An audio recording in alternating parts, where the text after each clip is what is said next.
I'm Sophia, 28F, and for as long as I can remember, my family has treated me like I'm nothing more than a clueless airhead. It never mattered that I worked hard, that I was independent, or that I had built something of my own. In their eyes, I would always be the dumb little sister who didn't understand how the real world worked. Meanwhile, my older brother, Ethan, 32M, was the golden child, the one who could do no wrong, despite being lazy, reckless, and entitled. My grandfather built our family business from the ground up, intending it to be a lasting legacy. But over the years, my parents took control, eventually handing the reins to Ethan. Under his reckless leadership, the company became a personal piggy bank rather than the empire it was meant to be. Every bad decision they made, every irresponsible financial move, was swept under the rug because, in their eyes, money would always be there. The business could never fail, at least, that's what they believed. I wasn't even considered part of the equation. I put myself through college on a scholarship, got a good job, and built my own investments on the side. I wasn't living a flashy life, but I was financially stable. My family, however, assumed I was struggling because I wasn't constantly flaunting wealth like Ethan. To them, the fact that I wasn't obsessed with appearances meant I was barely getting by. Ethan, on the other hand, was given everything. He never worked a real job outside of our family business. He spent money like it was infinite, constantly taking out loans under the assumption that our parents would cover him. Expensive cars, luxury vacations, overpriced watches, he lived like he was royalty. I knew the business was struggling, even if no one wanted to admit it. Suppliers weren't being paid on time, employees were quitting over missed paychecks, and there were whispers that banks had started denying loan applications. But if I brought it up, I was dismissed. You wouldn't understand, my dad would say. Business is complicated. Then I found out something that made my stomach drop. My parents had rewritten their will. Nearly everything, our childhood home, the company, the remaining assets, was going to Ethan. They had made their decision a long time ago. Ethan would inherit it all, while I was expected to fend for myself. Their reasoning: Sophia wouldn't know what to do with it anyway. It was almost laughable. They thought I was too clueless to handle money while Ethan was bleeding the company dry. I stopped trying to argue. Instead, I let them believe what they wanted. I acted uninterested in the business, like I had no clue how finances worked. I nodded along when they spoke down to me, let them believe I was just some naive little girl with no ambition. And while they were busy underestimating me, I started gathering information. What they didn't know was that I had been making my own investments for years. I had built a strong portfolio, grown my savings, and positioned myself in a way that I didn't need their money. While they assumed I was struggling, I was actually in a better financial position than any of them. Then, a friend of mine who worked in finance confirmed my suspicions. The business was on the verge of collapse. Ethan had taken out massive loans under the company's name, defaulted on several payments, and had multiple pending lawsuits. The only reason it hadn't completely crumbled was that my parents were still desperately throwing money at the problem, hoping it would fix itself. But the banks had finally caught on. Ethan was getting rejected for loans left and right. The business was too risky, his personal credit was destroyed, and even private investors wanted nothing to do with him. That's when my parents started making little comments, not outright asking for money, because that would mean admitting they needed my help, but hinting at it. My mom mentioned how family supports each other. My dad talked about unexpected struggles and how it was important to stick together during tough times. Ethan, of course, didn't say a word. He was still operating under the belief that everything would work out for him in the end. Then, my parents hit me with a bombshell. They weren't just struggling, they were desperate. They finally admitted that they needed financial help. But instead of asking nicely, instead of acknowledging that they had dismissed me for years, they made it sound like an obligation, like it was my duty to step in and hand over my savings to fix their mess. It wasn't even a request. It was an expectation. That's when I made my decision. I wasn't going to refuse outright. No, that would be too easy. If I said no now, they'd just keep trying to manipulate me. They'd guilt trip, pressure, and make me the villain for abandoning family. Instead, I played dumb. I acted hesitant, like I wasn't sure how finances worked. I told them I needed time to figure things out, that I wanted to understand what was going on before I committed to anything. They bought it immediately. Ethan even laughed, telling me not to stress myself too much over the complicated business stuff. I smiled, nodded, and pretended to be the naive little sister they always saw me as. But behind the scenes, I was already setting my revenge in motion. I agreed to help, but with a catch. Ethan and my parents were eager, assuming I'd just hand over money without asking questions. Instead, I told them I wanted to understand how the business works before investing. I acted unsure, saying things like, I don't know much about finance, but if I'm putting my savings into this, I should probably learn, right? Ethan barely held in a laugh. He actually found it funny. Sure, why not? He said, waving me off like I was a child playing pretend. My parents looked relieved, thinking I was finally trusting them with my future.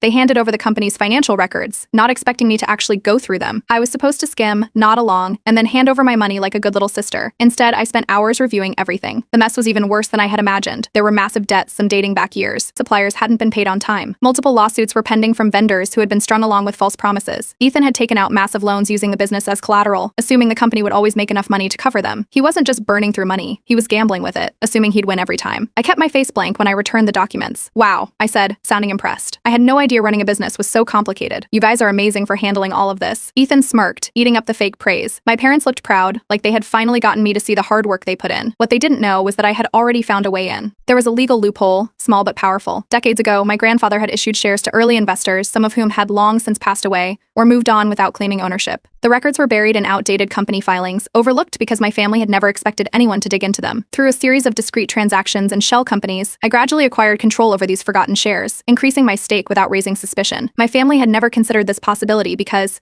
In their minds, I wasn't interested in business. They assumed I'd never look into ownership. But with each share I acquired, I gained more control. To strategize my next moves, I reached out to Daniel, a forensic accountant specializing in corporate fraud. He had spent years uncovering financial mismanagement for major firms, and I knew if anyone could help me expose Ethan's mess, it was him. I framed my inquiry as a simple investment question, but I knew he would dig deeper. He reviewed the numbers and immediately warned me. The company wasn't just struggling, it was one bad decision away from total collapse. The debt was deeper than what had been reported. And worst of all, Ethan had been forging documents to make the business appear more profitable than it was. Investors had been misled. If anyone looked too closely, everything would fall apart. Ethan had built a house of cards and was acting like it was indestructible. Meanwhile, he continued his reckless spending. He bought a new car, claiming it was an investment in his image. He took another vacation, posting pictures in luxury resorts. I watched silently as he dug himself deeper. As I deliberated over my investment, my parents started pushing harder. At first, they framed it as a small contribution to help the family. But within days, it turned into pressure to cover major expenses: the mortgage, payroll, Ethan's business trips. They assumed I wouldn't question it. I played along. I told them I was interested in investing, but I wanted to sit down and discuss terms first. I framed it like I was just trying to be responsible, like I needed reassurance that everything was secure before making such a big move. They jumped at the chance. Ethan and my parents scheduled a meeting, clearly convinced they were about to manipulate me into handing over my money. Ethan looked smug. My parents looked relieved. They thought they had won. Then Daniel dropped another bombshell. Buried in the financial documents, he found something even worse. My parents had signed a contract using their house as collateral for one of Ethan's loans. There had been multiple late payment warnings from the bank, letters, emails, even calls they had ignored, believing Ethan would fix things at the last minute like he always did. But this time, the bank had run out of patience. The foreclosure process had already begun. Ethan was on a sinking ship, and my parents were tied to it. Quietly, I started reaching out to remaining investors, asking neutral questions about the company's future. I didn't say much, but I didn't have to. The numbers were already making them nervous. Ethan, oblivious as ever, kept treating me like a joke. He still assumed I was too naive to understand the situation. That's when I played my first real card. At the next meeting, I sat across from them, smiled, and said I was ready to invest, but under one condition. I wanted a major stake in the company. For the first time, they hesitated. Ethan scoffed but didn't outright refuse. He still believed he was in control, assuming I was too naive to know what I was asking for. My parents, blinded by desperation, convinced him it was just a technicality, they'd manipulate me later. After a long silence, they agreed,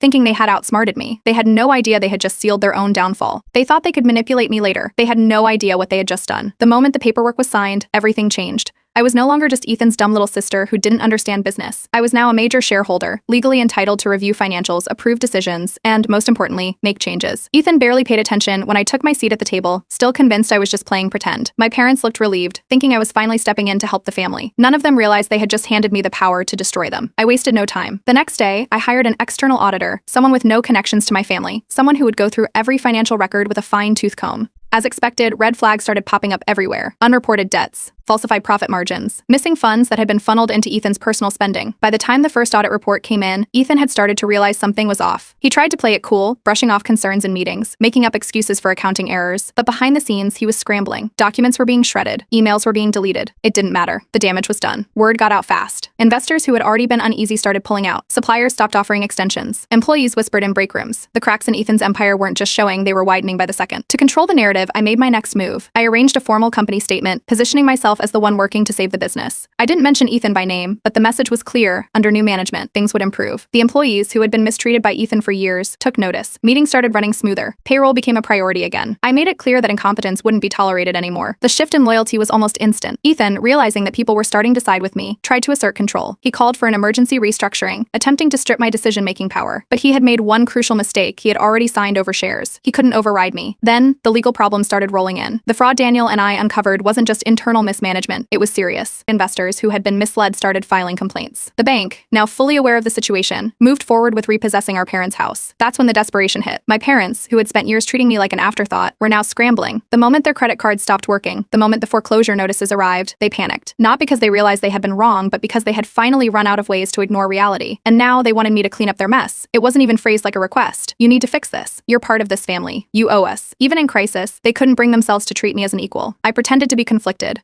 I let them believe I was struggling with the decision, that I was considering stepping in to save them. All the while, I was finalizing my revenge. Ethan, in one last desperate move, decided to fight back. He filed a lawsuit against me, claiming that I had misrepresented the nature of the investment and pressured him into signing away company shares. In his arrogance, he assumed the court would sympathize with him, not realizing that doing so would require opening the company's financial records that would expose the full extent of his fraud. It was a fatal miscalculation. It was a mistake. The lawsuit meant financial records had to be examined. Every document, every signature, every transaction Ethan had tried to hide side was now in the hands of legal professionals. When the court saw what was really going on, they dismissed his case so fast it was almost embarrassing. Instead of saving him, the lawsuit exposed him. Now, there was no denying it, he had been committing fraud. The fallout was immediate. The last remaining investors pulled out. Creditors came knocking. The company's stock plummeted. Employees who had stayed loyal to him finally saw the truth. And then, the eviction notice arrived. My parents, still clinging to the belief that things would somehow turn around, were forced to face reality. The bank was taking the house. They had no savings left. Ethan had burned through everything. For the first time, they understood what was happening. And for the first time, they turned to me with real fear in their eyes. I could have stopped it. I could have stepped in, paid off their debts, saved the business, let them keep their home. But I didn't. They had made their choices. Now, they had to live with them. The fallout from Ethan's lawsuit was fast and brutal. Investors backed out, suppliers cut ties,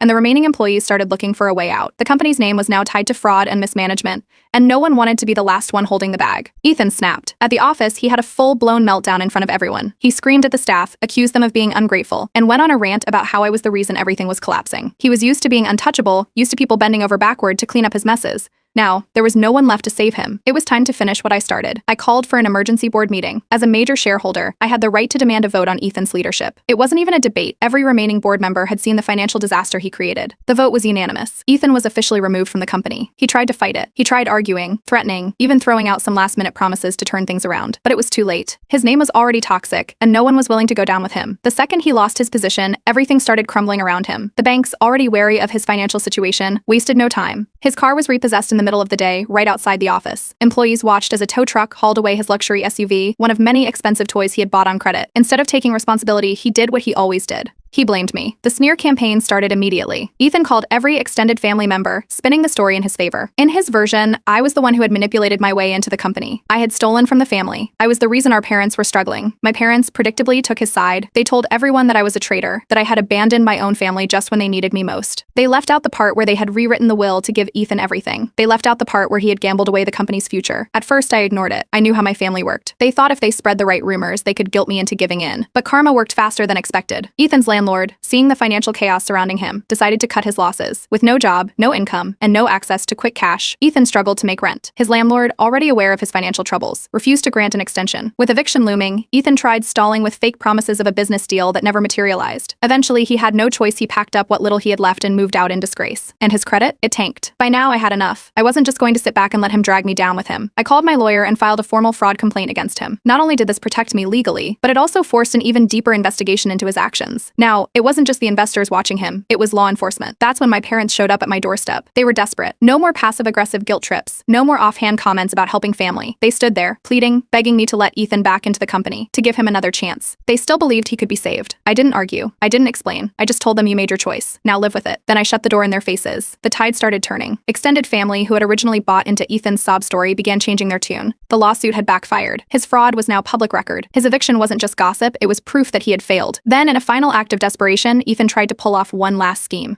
He attempted to illegally sell off company assets, furniture, equipment, anything he could get his hands on, to cover his debts. He figured since he had always been in charge, no one would stop him. But I had already locked down all major transactions. His attempted sale was blocked immediately, and word got out that he had tried to cash out before everything crashed. If there was any last bit of credibility he had left, it was gone. The lawsuit he had filed against me was officially thrown out, and with that, his last hope of clawing his way back into power disappeared. It was time to make it official. I released a public statement announcing that the company was restructuring under new leadership. No direct mention of Ethan, no drama, just a professional, clean break from the disaster he had created. Investors, seeing that he was no longer involved, started cautiously re-engaging. Employees who had been uncertain now saw a future without Ethan running things into the ground. Meanwhile, Ethan was completely cut off. No home, no job, no money, and officially blacklisted in business circles. He had nothing left. And I wasn't done yet. Even after Ethan lost everything, my parents still refused to see reality. They believed, without a doubt, that he would somehow bounce back, that he would fix this, that he would rebuild his reputation. It was just a rough patch. They convinced themselves that if they just supported him a little longer, he would be back on top. And to them, I was the reason he was struggling. They told anyone who would listen that I had betrayed the family, that I had taken advantage of Ethan when he was at his lowest, that I had turned on them on my own blood when they needed me most. But none of that mattered, because now I had full control. With Ethan out, I made my next move, a complete restructuring of the company. And that included removing every single person who had enabled him. That meant my parents. For decades, they had treated the company like a personal ATM, draining it without a second thought. They assumed they would have control for life, that no matter what happened, they would always have access to company funds. Not anymore. The day the paperwork paperwork was finalized, they were officially stripped of all decision-making power. Their names were removed from every financial account, every board position, every single piece of influence they had clung to. They were furious. They demanded meetings. They called, they emailed, they even tried to storm into the office, but security turned them away. And then, the real consequences hit. Without access to company money, their spending came to a sudden halt. The unpaid luxury purchases, the designer clothes, the expensive dinners, the weekend getaways started piling up. Creditors, who had previously been patient because of the family name, now wanted payment immediately. And worst of all, their house, the one they had always bragged about, the one they had put up as collateral for Ethan's loans, was about to be foreclosed on. They hadn't made a mortgage payment in months, assuming I would step in and take care of it, assuming I would bail them out. Now, the bank was taking action. That's when the calls started pouring in. First, it was my mother, acting like nothing had happened. She brought up childhood memories, tried to guilt-trip me, talking about family bonds and how no matter what, we were supposed to stand by each other. Then my father, taking a different approach. He tried to lecture me, saying I was being short-sighted and that one day, I'd regret turning my back on my own blood. When neither of those worked, they escalated. Extended family members started calling, some trying to shame me, others acting as if they were neutral parties, just hoping I would do the right thing. It was obvious my parents had gone to them, spinning the same sob story they had been telling everyone else. I didn't argue. I didn't explain. I just reminded them my parents had never supported me, not once. And then I hung up. The fallout was fast. Word spread quickly within their social circle. Suddenly, people who once admired them, the ones who had envied their wealth, their lifestyle, saw them for what they really were, failures. And nobody wanted to be associated with them anymore. Then came my final move. As the bank prepared to auction off their house, I worked through a third-party investor to place a bid, ensuring my name wouldn't appear on any documents they would see. The purchase went through quietly, hidden behind layers of legal formalities. They only found out the truth when they tried to negotiate with the new owner and realized they were talking to me. The realization hit them like a ton of bricks. They were homeless, and the person who now owned their former home, me, they begged, pleaded, offered to forgive everything if I would just let them move back in. My mother swore she had never meant the things she said. My father promised they had learned their lesson. I refused. Instead, I rented it out to another family, and my parents were forced to watch strangers live in the house they had once ruled over. Meanwhile, Ethan continued his downward spiral. At first, he tried couch surfing with friends, but word had already spread he was a financial disaster, the kind of person who would take and take until there was nothing left. One by one, people cut him off. And then, my parents did something I knew was coming. They showed up at my door. This was their last move, their final chance to convince me to forgive and forget. My father swallowed his pride, my mother forced a smile, both of them acting as if everything could still be fixed. But there was nothing left to fix. They had made it clear my entire life that I was never good enough for them, that I was second place to Ethan, that my success didn't matter, that I would never be their first choice. Now, they needed me, and I walked away. For the first time in my life, I was truly free. With Ethan and my parents completely out of the picture, I turned my full attention to the company. For years, they had run it like a personal cash machine, bleeding it dry, ignoring its potential, and treating employees like disposable workers. Now, with no more reckless spending, no more fraud, and no more entitled management,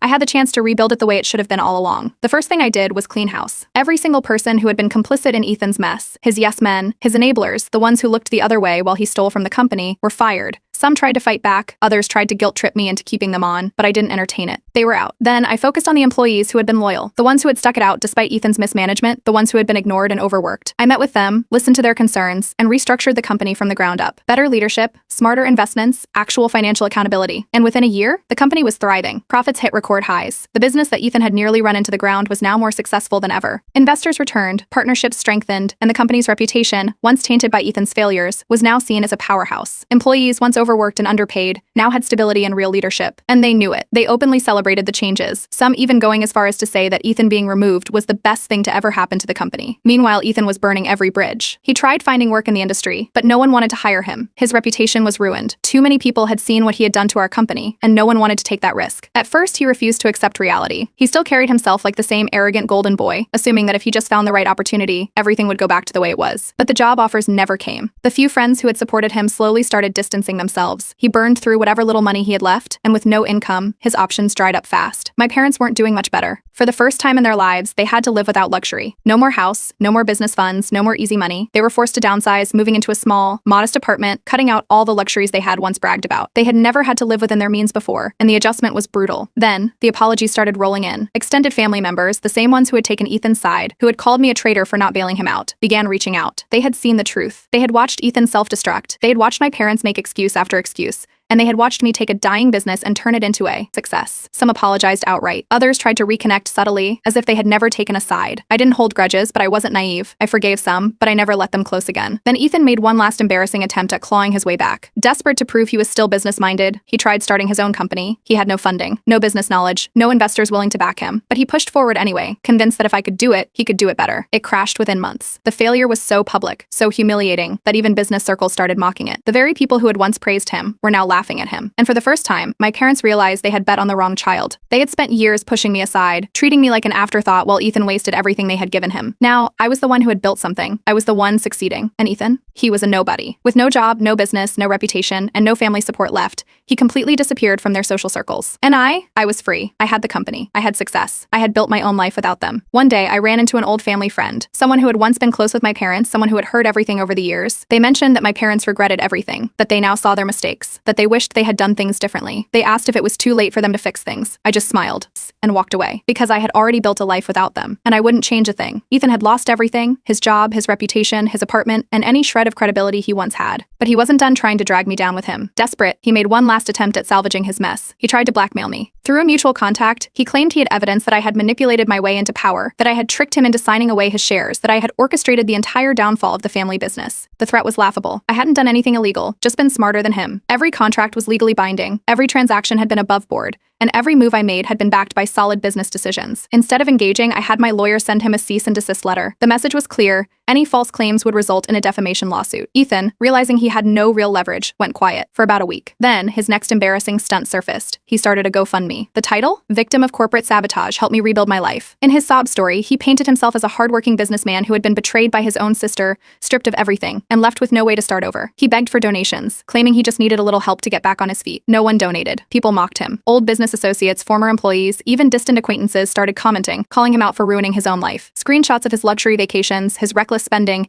and the fraud he committed were reposted in the comments. The fundraiser was up for a few days before he deleted it in humiliation. With no money, he tried applying for corporate jobs. No company wanted him. His resume was a disaster, his reputation even worse. No one was going to hire a man who had been publicly ousted from his own family's business due to fraud. Every interview ended the same way, rejection after rejection. Meanwhile, my parents had been holding on to the last bit of hope that Ethan would somehow turn things around. But watching him fail over and over again finally made something click for them. For the first time, they realized they had bet on the wrong child. And just like Ethan, they turned to the only option they had left, me. They showed up at my office. Not unannounced, I had security instructions to keep them from causing a scene, but they requested a meeting. I agreed. Not because I wanted to help them, but because I wanted to help them. But because I wanted to see exactly how far they had fallen. They were polite. Too polite. For the first time in my life, they weren't speaking to me with condescension. They asked me for jobs. My own parents, who had spent years dismissing me, belittling me, and treating me like I was nothing, were now asking me to hire them. I didn't hesitate. I told them, I only hire people who take responsibility for their failures. They tried to convince me. They apologized. They said they finally understood my value, that they had been wrong, that they regretted everything. But I could see right through them. They didn't respect me. They needed me. And now that they had nothing left, they thought they could rewrite history. I told them to leave and never come back. Without my help, they had no options left. The last thing I heard, they had moved into a tiny apartment,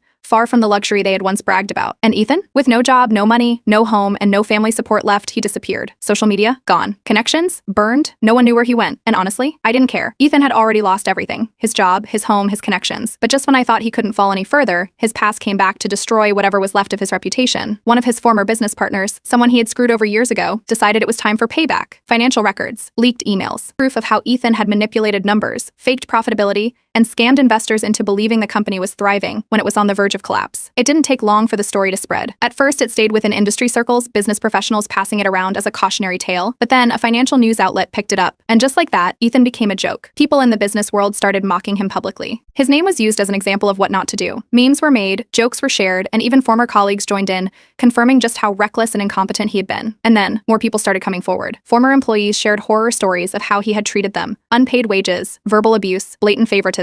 Ex-girlfriends, once silent, began exposing his past behavior. Cheating, lies, manipulation. Even distant relatives who had cut him off years ago started speaking up, talking about how he had borrowed money and never paid it back, how he had always expected others to fix his problems. Any hope of rebuilding his name was gone. Meanwhile, my parents, they saw what was happening and panicked. They had spent years propping Ethan up, defending his actions, enabling his behavior. And now that he was a public disaster, they were scrambling to distance themselves. They told people they had no idea what Ethan had been doing, that they never supported his shady business practices, that they were victims of his deception, just like everyone else. Nobody believed them. The community saw right through them. These were the same parents who had handed Ethan everything, who had cut me out of the will, who had insisted that he was the only one capable of running the family business. Now, they were paying the price for their blind loyalty. But I wasn't done yet. I wanted to erase every trace of their influence from my life. The family business still carried their name, a name that had been tainted by years of mismanagement. If I wanted to fully move forward, I needed to sever the final tie. So I rebranded. New name. New leadership. A fresh start with zero connection to the mess Ethan and my parents had created. And then, I made my final public statement. It wasn't dramatic. It wasn't vengeful. It was calm, professional, and brutally incredibly efficient. I stated that the company had successfully restructured after overcoming past mismanagement, that we had rebuilt a solid foundation for the future, and that we were moving forward with integrity and accountability. I never mentioned Ethan or my parents by name. I didn't have to. The message was clear: they were gone, and the company was better off without them. Ethan, still desperate to crawl his way back into relevance, made one last attempt to start over. He tried launching his own business. It was a disaster from the start. No investors wanted to touch him. No bank would approve a loan. The moment people heard his name attached to it, they walked away. Within months, it failed. The humiliation was so bad that even the people who had once supported him, his last few remaining allies, finally gave up. Then the final blow came. With no options left, no money, and nowhere to turn, Ethan officially filed for bankruptcy. He had nothing. No savings, no assets, no business. Meanwhile, my parents, their social standing was completely destroyed.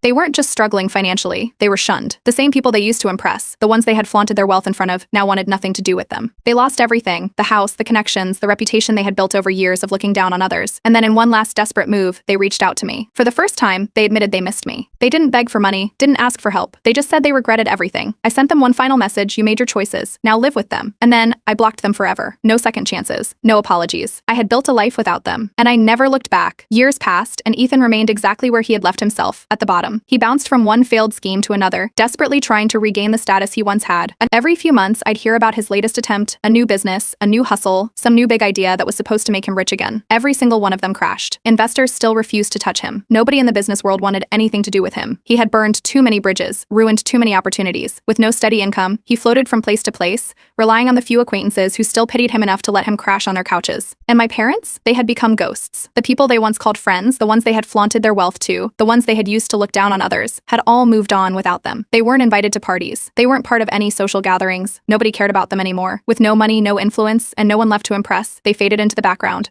forgotten by the very people they had once tried so hard to impress. Meanwhile, my life became everything they said I could never have. I bought my dream home, a place that was mine alone, free from their shadows. I traveled, experiencing the world in ways they never thought I would. I built a circle of genuine friends, people who cared about me, not about money or status. And the company, it flourished. Without their greed and incompetence holding it back, it grew stronger every year. Profits soared, partnerships thrived, and the employees, once miserable under Ethan's rule, flourished in a work environment that actually valued them. It became clear to everyone that the only thing truly holding the company back had been them. And despite everything, Ethan never changed. Occasionally, I'd hear from mutual contacts that he was still bitter, still trying to convince people that I had stolen from him, that I had ruined his life. But no one listened. Nobody cared about the opinion of a man who had lost everything by his own hand. And then, finally, my parents understood. I heard through distant relatives that, in their quiet moments, they admitted it. They had chosen the wrong child. They had spent their entire lives betting on Ethan, sacrificing everything to support him, and in the end, he had nothing to show for it. And I had everything. But by the time they realized their mistake, it didn't matter anymore. I no longer cared. The weight of their existence, of their judgments, of their expectations, it was all gone. I was free. They had destroyed themselves. I had never needed to seek revenge. I had never needed to ruin them. They had done it all on their own, and I never let them back in. Even when I knew they regretted everything, even when I knew they missed me, I never reached out. I never answered their messages. I never gave them a second chance. Instead, I built a life without them. A real family, one built on love and support, not greed and favoritism. And then, one day it happened. I ran into my father. It was at a store, an ordinary day, an ordinary moment. But as soon as I saw him, I knew. He looked old. Not just in age, but in spirit. He was a man who had lost everything, and had finally realized that nothing was coming to save him. His face lit up when he saw me, as if he thought, for just a second, that maybe this was his chance. He opened his mouth to speak. I didn't stop. I didn't stop. I didn't acknowledge him. I just walked past him, without a word, without a glance. I didn't need closure. I didn't need validation. I had already won. I was never the dumb one. I was just smarter than all of them.